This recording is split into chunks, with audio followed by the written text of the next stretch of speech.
there's likely to be a need for collaboration, as has been said, between not only landlord and tenant, but internally between HR and FM personnel, and indeed managing agents where you have multi-let buildings. So absolutely critical to implementing the practical solutions is understanding the context of each individual occupier, and to some degree the employees and their arrangements. So for example, there's been an announcement, I think only in the last 24 hours, that UK government have indicated that they're to publish advice on reopening of buildings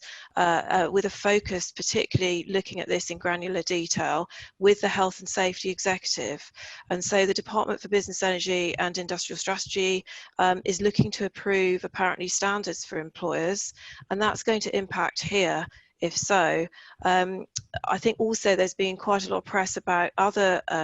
players in the market, such as CIPD, launching their own practical guides to help people think about the planning and return to work. And some of the items that have been indicated as being focused on here are things like safe working. How can it take place in confined areas, like, for example, offices, while keeping in mind the social distancing measures as we've heard talked about.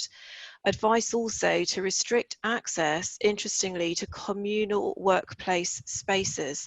And I'd be interested to know there whether that extends to